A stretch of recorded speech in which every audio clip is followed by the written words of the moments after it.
ചാവക്കാട് മൂസിന എന്ന് പറഞ്ഞ ഒരു സ്ത്രീ മരിച്ചു. ആ സ്ത്രീയെ ഹോസ്പിറ്റലിൽ കൊണ്ടുപോയ ആളുകളും അങ്ങനെ ഒരുപാട് ആളുകളുടെ വോയിസ് ക്ലിപ്പും കാര്യങ്ങളൊക്കെ വന്നിട്ടുണ്ട്.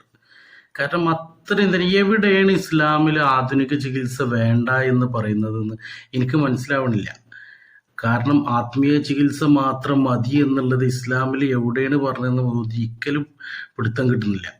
കാരണം ഈ ആത്മീയ ചികിത്സ മാത്രം ചെയ്യുന്നത് കൊണ്ടാണ് ഇങ്ങനെയൊക്കെ സംഭവിക്കുന്നത്.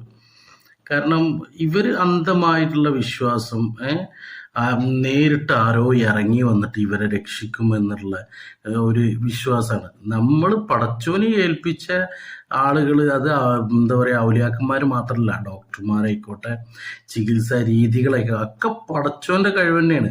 അതിൽ വിശ്വസിച്ചിട്ട് ആ രീതിയിലൂടെ മുന്നോട്ട് പോയിട്ടുണ്ടെങ്കിൽ ഒരു പ്രശ്നമില്ല.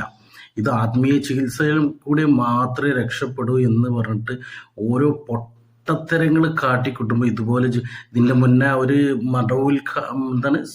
മടവൂർ കാഫില നടത്തിയൊരു സക്കാഫി ഉണ്ടായിരുന്നു.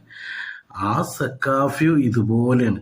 എവിടെയാണ് ഇസ്ലാമിൽ ആത്മീയ ചികിത്സ മാത്രം ചെയ്യാൻ പാടുള്ളൂ എന്ന് എവിടെയാണ് പഠിപ്പിക്കണമെന്ന് എനിക്ക് ഇപ്പോഴും പിടുത്തം കിട്ടിയിട്ടില്ല.